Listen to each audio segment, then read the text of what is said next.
dusenge mbere yuko tuganira ku ijambo ry'Imana. Mwami Imana, ndagushimiye yuko uri umunyembaraga, ndagushimiye yuko ukomeye, ndagushimiye kuko uri Imana rurema, uri Imana iri kumwe natwe, uri Imana iyoboye isi n'ijuru, uri Imana itanga ubugingo, uri Imana itanga amahoro. Iminota mike tugiye kuganira ku ijambo ryawe, ndagusaba kugira ngo twambike imbaraga, kandi ndasaba ko umuntu wese uzakurikira iri jambo rizamuhindure kandi azakurikire ubwiza bw'ijuru no gukomera kw'Imana. Turifuza ko abantu bahinduka bakakumenya, bakaba ibyaremwe bisha. Icubahiro no gukomera n'ibyawe uri Imana, mu izina rya Kristo dusenze, amen. Nagira ngo tuganire ku ijambo ry'Imana hejuru yo gukorera Imana, cyangwa se hejuru y'ivugabutumwa. Turebye Matayo ibice 28 umurongo wa 19 n'uwa 20, Yesu yabivuze neza cyane abwira abigishwa, yabatumye kugenda mu ivugabutumwa, kugenda mu isi hose bakabwira abantu bose ijambo ry'Imana. Yabahaye umurongo ukomeye, arababwira ngo uzizera muzamubatize mu izina rya Data n'iry'Umwana n'iry'Umwuka wera, kandi nimurangiza kubabatiza muzabigishe kwitondera amategeko y'Imana yose. Yabahaye umurongo, arababwira ngo muzigisha abantu, muzababwire gukorera, muzababwire kwitondera ibyo nababwiye byose. Rero muri iki gihe turifuza ko abantu bakizwa bamenya Imana, bamenya gukomera kw'Imana, bamenya uburyo Imana ihamagara abantu. Dufite ibibazo bikomeye cyane kubera abantu batandukanye bari mu nzu y'Imana kandi batarakijijwe. Hari imihamagaro itandukanye, ariko reka mvuge hejuru y'abantu batatu cyangwa se imihamagaro itatu iri mu nzu y'Imana cyangwa se yitirirwa Imana. Hari abantu bahamagarwa n'Imana, Imana ikamuhamagara kugira ngo aze ayikorere. Iyi Imana iguhamagaye kwikorera, uraza ukihanganira ibigeragezo, ukihanganira intambara, ukihanganira ibibazo uko byaba bimeze kose.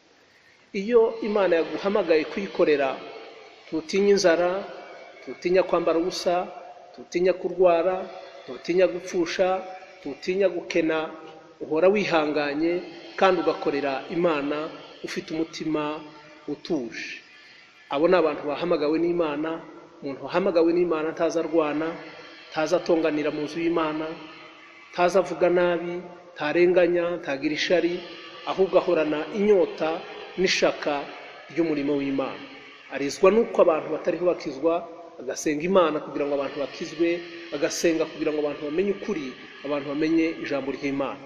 Abo bantu ntabwo batinya ibibazo bitandukanye, ahubwo bemera kuragira no gufasha intama, kubera ko umwungere mwiza azapfira intama ze. Hari undi muhamagaro wa kabiri navuga, n'abantu bahamagarwa n'imiryango. Abantu bahamagarwa n'imiryango, bahamagarwa na bene wabo, bahamagarwa n'abakomeye cyangwa se n'abacuruzi cyangwa se n'abandi bantu, bakababwira ati ngwino uze mu nzu y'Imana, udufasha gushingura abantu bacu bapfuye, abana bacu bagiye gukora amakwe, ubafashe. Bakaba ari abantu bahamagawe n'abantu. Uwo wahamagawe n'abantu yageze mu nzu y'Imana ararwana, aratongana, baja mu manza, bakora ibintu bibi byinshi kandi bari mu nzu y'Imana. Undi muntu wa gatatu ni umuntu wihamagaye. Umuntu utahamagawe n'Imana akihamagara, yageze mu nzu y'Imana hazamo kwiba, hazamo kwica, hazamo kurenganya, hazamo kurwana, gutonganya abantu batandukanye, ndetse no gukubita no gusenya itorero rigasenyuka. Abo ni abantu bihamagara. Abo bantu bose iyo tubabona, abo bantu bihamagaye baraza nabo bakitwa abapasiteri, bakitwa abavugabutumwa, bakitwa abadiyakoni, bakitwa abanyamasengesho, kandi barihamagaye. Nyuma y'igihe runaka, nyuma y'imyaka 10, nyuma y'imyaka 15, nyuma y'imyaka 20, uwo muntu ashobora guteza akaga itorero ry'Imana, hakazamo umwuka w'ubuyobe n'ibibazo byinshi. Murabibona ukuri kw'ijambo ry'Imana.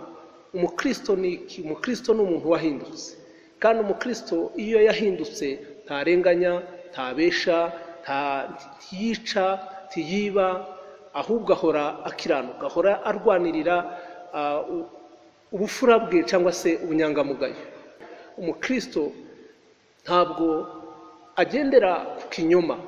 Usanga abantu benshi bifuza bashaka za visa. Reka ntange ku rugero rutoya kuri visa. Abantu baje gushaka mu mahanga kugira ngo azabone visa, akabona bikomeye, akabesha, akiba, akarenganya kugira ngo abone visa, kandi akavuga ngo ni Imana yamufashije, ni Imana yayimuhaye, kandi yabesha. Kubesha rero ni icaha. Kubesha ntabwo umuntu ubesha ntabwo azabona Imana, ntabwo azabona ijuru. Niyo mpamvu abantu bagomba gukiranuka mu bintu bito ndetse no mu binini. Umurimo w'Imana rero k'umukristo ni ukuba icaremwe gisha, tugatanga urugero rwiza. Niyo mpamvu nifuza kandi nifuriza abantu batandukanye, waba uri umushumba wubakiye kukubesha, waba uri umuvugabutumwa ubesha, waba uri umudiyakoni ubesha, waba uri umukristo ubesha, menya yuko uri gukora ibyangwa n'Uwiteka. Muri abo bantu rero bicaye mu nzu y'Imana, abenshi usanga barabaye abafarisayo, abandi usanga barabaye ibikuri. Ari abantu bari mu nzu y'Imana bagize imyaka 10, 20, 30 ariko batarahindutse. Ari abantu batongana, ari abantu bafite amagambo y'amanjwe, amagambo atanejeje Imana. Cyo nifuriza itorero ry'Imana, cyo nifuriza abakristo no guhinduka, no kwemera gupfira ukuri cyangwa se guhagarara ku kuri kugira ngo tuzabone Imana, tuzabone ijuru. Tukemera kurya bike ariko tugakiranuka, kuko turi abana b'umwami. Abana b'umwami baza barya ibwami, bakambara imyambaro y'ibwami, bakarara ibwami. Niyo mpamvu rero gukizwa ari umugisha. Iyo ukijijwe uratunga, ubaho neza, ugira ubuzima bwiza. Nagira ngo shimira Imana yuko twayimenye, tuyikunda, tuyikorera.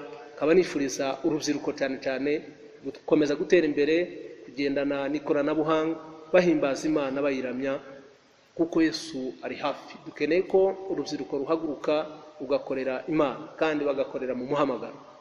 Bifurije kurama, kiranuka no kurindwa no kuzabona ijuru. Reka dusengere ibyifuzo bitandukanye, abarwayi, ibibazo bitandukanye biri mu bantu. Reka nsengere indwara zitandukanye. Mwami Imana, nje imbere yawe gushimira ku mwanya mwiza, umwanya w'umugisha, umwanya udasanzwe, umwanya nganiriye kuri iri jambo ryawe. Ndakwereka abarwayi batandukanye, ndasaba ko ukiza abarwayi. Ndakwereka abantu bafite ikibazo cy'uburwayi bwa sida bari hirya hino ku isi. Ndasaba imbaraga z'umuriro, imbaraga zihindura, imbaraga zikiza, amaraso uyeze uyagire mazima mu izina rya Yesu Kristo Mwami. Ndasaba ko aya maraso uyeza, kuko niwe uhindura, niwe urema. Brille refante le green savo de gemeria. Imana ishimwe. Imura uburwayi buri mu maraso mu izina rya Yesu Kristo. Ndasenya imbaraga z'abadayimoni, ndasenya imbaraga za sida, ndasenya ubwandu, izi mbaraga z'umwijima zihagaritse ku bw'itegeko no kwizera Umwami, umukiza n'umucunguzi. Nimuye ubu burwayi buve mu maraso, uyu murwayi nabe muzima, ntiyakire gukira mu izina rya Yesu. Mpinduye isengesho nkwereka Mwami uyu murwayi wa kanseri, iyi kanseri iri mu mubiri. Ndasaba ko ubu burwayi hagarara. Kanseri iri mu bwonko, kanseri iri mu mara, kanseri iri mu magufwa, kuguru kurwaye. Turasaba Mwami gukora igitangaza gikomeye. Kanseri yo mu bihaha, ndasaba ko wimura iyi kanseri kagenda mu izina rya Yesu Kristo. Iyi daimoni, iyi pepo, iyi ndwara ya kanseri ndayitegetse, ndayimuye mu izina ry'Uwiteka. Mpinduye isengesho nkwereka abarwayi, abantu bafite ikibazo cya diyabete. Tegetse izi mbaraga z'uburwayi, izi mbaraga riboshikaraba irikiriya vababa, izi mbaraga ubu burwayi. Indwara ya diyabete ndayihagaritse, mpagaritse uburwayi buri muri uyu mubiri mu izina rya Yesu. Ubu burwayi bw'isukari, uyu murwayi niyakire gukira, uyu murwayi nabe muzima, uyu murwayi niyakire imbaraga, niyakire gukira gutangwa n'Uwiteka. Ndagushimiye Mwami ko ari ukiza abarwayi, imbaraga zikiza ndagushimye kuko zigitangaza gikomeye. Hinduye isengesho nkwereka mwami abarwayi, abantu bafite ibibazo by'umugongo, iyi ndwara iri mu mugongo niyimuke mu izina rya Yesu. Iyi ndwara iri mu mugongo ndayitegetse mu izina rya Yesu Kristo mwami. Indwara y'umugongo, uyu murwayi nabe muzima, uyu murwayi niyakire gukira. Okiva bimesta acumva gusa iri sengesho, nibakire gukira, nibakire imbaraga, nibakire ibisubizo. Ndagushimye ko uyu murwayi y'umugongo yakiriye gukira, abaye muzima mu izina ry'Uwiteka. Reka mpindure isengesho mwami, ndakwereka abantu bafite ibibazo by'impyiko, impyiko pana demirike dema, impyiko, uburwayi bw'impyiko, abarwayi b'impyiko, abafite ikibazo cy'impyiko, nibakire gukira, nibakire imbaraga, nibakire kuba bazima mu izina rya Yesu Kristo mwami. Ritriba ligoskiva, nibakire gukira, nibakire gukira, izi mpyiko nizakire gukira, nibakire gukira mu izina rya Yesu, nibakire imbaraga. Ndagushimiye mwami. Mpinduye isengesho nkwereka ingumba, abantu batabyara, abagize imyaka 15 batabyara, abagize imyaka 10 batabyara, abagize imyaka 7 batabyara, abagize imyaka 4 batabyara, abagize imyaka 3, abagize mwami ndakwereka izi ngumba, abantu bagize igihe kinini, bagize igihe kirekire batabyara. Turimura ubugumba, turimura ipepo y'ubugumba. Sabye ko aba bantu bakira kubyara mu izina rya Yesu Kristo, nibakira abana, nibakire kubyara, nibakire umugisha. Ndagushimiye mwami kuri iki gikorwa, ndagushimiye kuri uyu murimo w'igitangaza.